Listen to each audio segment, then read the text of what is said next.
इसके अंतर्गत 12,000 Ayush health wellness centres स्थापित किए जाएंगे, देश भर में किए जाएंगे, और 6 आयुष कॉलेज खोले जाएंगे, 12 आयुष पोस्ट ग्रेजुएट इंस्टीट्यूट बनेंगे, 10 अंडर ग्रेजुएट इंस्टीट्यूट के इंफ्रास्ट्रक्चर को अपग्रेड किया जाएगा, 36 नए 50 बेड के और 30 बेड के और 10 बेड के आयुष अस्पतालों का निर्माण किया जाएगा, और 101 जो हाल में चल रहे एग्जिस्टिंग 50 बेड हॉस्पिटल्स हैं, उनके इंफ्रास्ट्रक्चर को भी, आधारभूत ढांचे को भी अपग्रेड करने का निर्णय किया गया है। 43 आयुष अस्पतालों को अपग्रेड किया जाएगा और साथ ही साथ 152 आयुष डिस्पेंसरीज को अपग्रेडेशन का निर्णय भी किया गया है। इससे आयुष के माध्यम से होलिस्टिक हेल्थ और वेलनेस की संकल्पना के अनुरूप, जो मैंने पहले भी कहा आपसे कि preventive, promotive and curative health care को प्रोत्साहन देने के लिए इन सब कंपोनेंट्स को इसके साथ जोड़ा गया है। इसके कई और भी बिंदु हैं, डिटेल प्रेस नोट में आपके पास वो आ भी जाएंगे। एक और निर्णय जो आपको जानकारी ही है कि पासीघाट अरुणाचल प्रदेश में जो हमारा आयुष मंत्रालय का North Eastern Institute of Folk Medicine है, NEIFM, अब उसमें थोड़ी तब्दीली की गई है, उसका निर्णय किया गया है।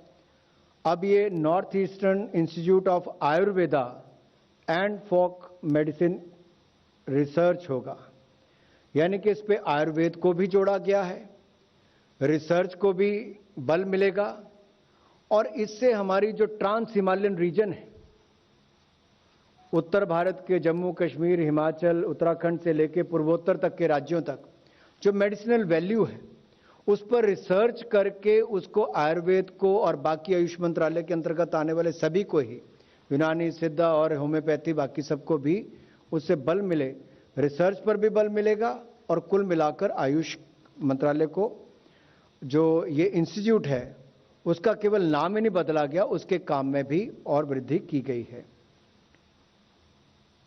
जैसा आप सबको विदित है, देश से चाहे एक्सपोर्ट हो, इंपोर्ट हो, शिपिंग की बहुत बड़ी एक भूमिका रहती है, और इसी दृष्टि से जो मर्चेंट शिप्स हैं उसके लिए शिपिंग मंत्रालय का एक काफी लंबे समय से प्रस्ताव चल रहा था कि इस पे निर्णय करना चाहिए। जो पोर्ट शिपिंग और वाटरवेज का हमारा मंत्रालय है, उसने मर्चेंट शिप्स के भारत में रजिस्ट्रेशन को प्रोत्साहन देने के लिए सब्सिडी सपोर्ट दिए जाने की मांग की थी। आज उस पर भी निर्णय किया गया है, क्योंकि लगभग 30 सालों में ये देखा गया कि कार्गो में तो वृद्धि हुई है, लगभग 11.5% वार्षिक दर से अगर देखा जाए वृद्धि हुई है, लेकिन कुल मिलाकर उसमें जो भारतीय जहाजों की हिस्सेदारी थी वो कम होती चली गई। तो आत्मनिर्भर भारत, जहां एक और टेक्सटाइल सेगमेंट में ROSCTL को जो निर्णय किया गया कि 31 मार्च 2024 तक कंटिन्यू किया जाएगा, उसमें आत्मनिर्भर भारत और मेक इन इंडिया को बल देगा। वहीं पर शिपिंग इंडस्ट्री के लिए आत्मनिर्भर भारत में भारतीय शिप्स की रजिस्ट्रेशन भी ज्यादा हो, इंडियन फ्लैग्स के साथ ज्यादा हो, सब्सिडी सपोर्ट भी दी जाए। लेकिन साथ ही साथ अगर आप देखेंगे हमारे जो सेंट्रल PSCs हैं, जब वो बाहर से इंपोर्ट भी करते हैं तब भी उन्होंने एक दिया होता था उसमें ऑप्शन की राइट ऑफ फर्स्ट रिफ्यूजल, जो ट्रांसपोर्ट के टेंडर्स थे उसमें इंडियन शिपिंग कंपनीज को राइट ऑफ फर्स्ट रिफ्यूजल का इस तरह से दिया जाता था ताकि वो L1 पे जो आता था उसको मैच कर सकें। लेकिन भारतीय कंपनीज उनको मैच नहीं कर पाती थी। ये जो मैं अभी आपको निर्णय का थोड़ा विस्तार में बताने वाला हूं, इससे आपको जानकारी मिलेगी इससे किस तरह से भारतीय कंपनीज compete भी कर पाएंगी, भारतीय शिपिंग इंडस्ट्री को बल भी मिलेगा, इंडियन फ्लैग उन शिप्स पर लगा होगा, उनको और ताकत मिलेगी, रजिस्ट्रेशन में भी सब्सिडी सपोर्ट के साथ साथ उनको और भी इंसेंटिव दिए जाएंगे। केंद्र सरकार ने निर्णय लिया है कि मंत्रालयों व CPSCs के द्वारा इंपोर्ट किए जा रहे कार्गो के लिए भारतीय जहाज़ों को राइट ऑफ फर्स्ट रिफ्यूजल के साथ साथ सब्सिडी भी दी जाए। जिन जहाज़ों में भारत में फ्लैगिंग 1 फरवरी 2021 के बाद हुई है, यदि वो 10 से 20 वर्ष पुराने हैं तो उन्हें L1 की दर के 10% तक की सब्सिडी दी जाएगी। यदि वे 10 वर्ष से कम पुराने हैं तो उन्हें L1 की दर के 15% तक सब्सिडी दी जा सकेगी। और सब्सिडी की जो दर है वो प्रति वर्ष 1% कम होती जाएगी जब तक कि ये जो दोनों श्रेणियां मैंने आपको बताई उसमें घटकर क्रमशः 5% और 10% ना हो जाए। इसके अलावा जो शिप्स पहले ही इंडियन फ्लैग्ड हैं, जिनके ऊपर भारत का झंडा रजिस्ट्रेशन उस पर लगी है, उनको 1 फरवरी 2021 को 10 वर्ष से कम पुराने उन्हें 10% और यदि 10 वर्ष से 20 वर्ष साल पुराने हैं तो उन्हें L1 के 5% की दर राशि सब्सिडी के रूप में दी जाएगी। यदि किसी टेंडर में भारतीय कंपनी की दर L1 होती है तो ऐसे मामले में सब्सिडी नहीं दी जाएगी तथा 20 वर्ष से अधिक पुराने जहाज भी सब्सिडी के लिए एलिजिबल नहीं होंगे। तो सब्सिडी के अलावा भी भारत में रजिस्ट्रेशन को प्रोत्साहन देने के लिए मर्चेंट शिप्स को 72 घंटे के अंदर ऑनलाइन रजिस्ट्रेशन करने तथा 30 दिन के अंदर अपने क्रू को भारतीय क्रू से बदलने की अनुमति देने के कार्य किया जा रहा है। ये भी एक उसमें इस योजना पर कुल मिलाकर अगले 5 वर्षों में 1624 करोड़ रुपया खर्च किया जाएगा। भारतीय शिपिंग इंडस्ट्री को बल देने के लिए अगले 5 वर्षों में 1624 करोड़ रुपया खर्च किया जाएगा।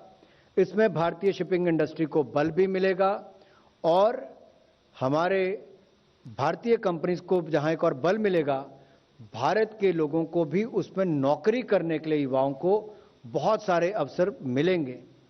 इस निर्णय को इस दृष्टि से लिया गया है। इस योजना से जो रोजगार के अवसर मिलेंगे, इसके अलावा हमारा जो एंसिलरी इंडस्ट्रीज है उनको भी बल मिलेगा, उनका भी विकास होगा। भारत की एनर्जी और फूड सिक्योरिटी को सुनिश्चित करने में भी इसकी सहायता मिलेगी और जो विदेशी मुद्रा थी उसकी बचत भी इसके माध्यम से हो पाएगी। जैसा आप सब जानते हैं, जुडिशरी का लोकतंत्र में और भारत में तो बहुत बड़ा एक रोल है, सभी देशों में होता है। तो एक सेंट्रल स्पॉन्सर्ड स्कीम जो है, जो डिस्ट्रिक्ट एंड सबऑर्डिनेट कोर्ट्स के लिए है, जहां पर इंफ्रास्ट्रक्चर फैसिलिटीज के निर्माण का ये योजना चलती है, इसको भी 2021-22 से लेकर अब 2025-26 तक जारी रखने का निर्णय किया गया है। इस योजना पर कुल मिलाकर 9,000 करोड़ रुपया खर्च होगा और इस योजना में लगभग 5,357 करोड़ रुपया केंद्र सरकार की ओर से वहन किए जाएंगे। जो विभाग से जानकारी है उसके हिसाब से लगभग अतिरिक्त 3800 कोर्ट हॉल्स, 4,000 रेजिडेंशियल यूनिट्स बनाए जाने की आवश्यकता है। उसकी पूर्ति करने का इसमें काम किया जाएगा। इसमें से 2,423 कोर्ट हॉल्स और 1,857 रेजिडेंशियल यूनिट्स वर्तमान में निर्माणाधीन हैं और इस स्कीम के स्कोप में विस्तार करने का भी प्रावधान होगा। इसमें टॉयलेट्स का निर्माण और आधारभूत ढांचे से जुड़ी हुई जो भी आवश्यकताएं होंगी, इससे वो बल मिलेगा और इंफ्रास्ट्रक्चर में भी सुधार होगा। निर्णय जो केंद्र के कर्मचारियों के लिए, पेंशनर्स के लिए भी केंद्र सरकार ने एक बड़ा निर्णय आज लिया है। उसमें केंद्र सरकार के कर्मचारियों को डीए और पेंशनर्स को डियरनेस रिलीफ इसकी बहाली करने पर निर्णय किया गया है और इसकी दरें भी जो थी उसमें भी अगर आप कुल मिलाकर देखें तो अब डीए की दर जो पहले 17% थी उसमें 11% की और वृद्धि करके कुल मिलाकर 28% इसको किया गया है। यानी कि डीए की दर 17% से बढ़ाकर 28% हो जाएगी। इसको 1 जुलाई 2021 से लागू किया जाएगा और इस प्रस्ताव ये जो हमने निर्णय किया है इससे जो हमारे सरकारी कर्मचारी हैं, पेंशनर्स हैं, उसको लाभ भी मिलेगा।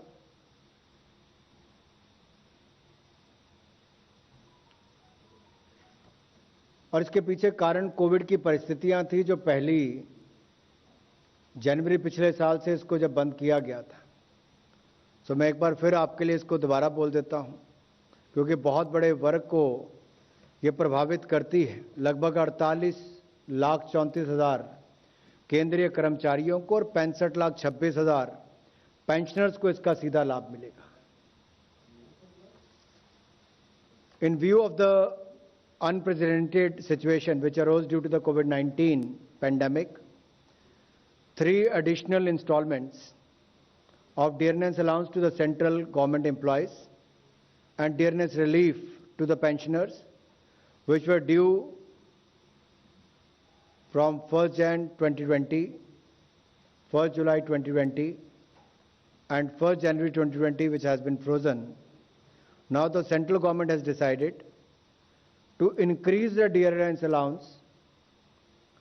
The government has decided to increase the dearness allowance to central government employees and dearness relief to the pensioners with effect from 1st July 2021 to 28%, representing an increase of 11% over the existing rate of 17% of the basic pay or pension.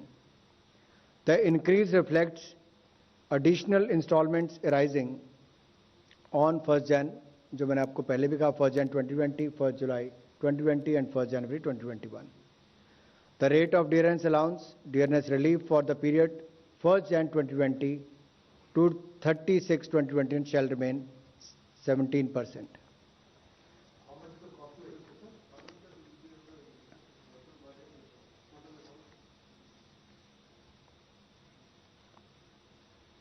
इसका लगभग 34,400 करोड़ रुपए का प्रतिवर्ष इसका प्रभाव पड़ता है। 401 करोड़, 34,401 करोड़।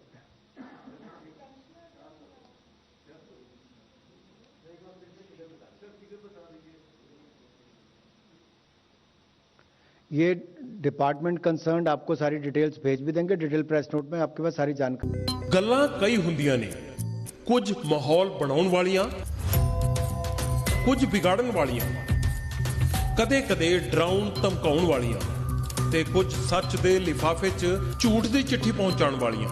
उनको पता लगना चाहिए कि मेरा नेता कैसा होगा। अजिहियां गल्लां हुण होर नहीं, क्योंकि आ रहा है साफ सिद्धियां ते सच्चियां गल्लां दा पहला शो मुक्ति गल, मेरे यानी जगविंदर पटियाल दे नाल।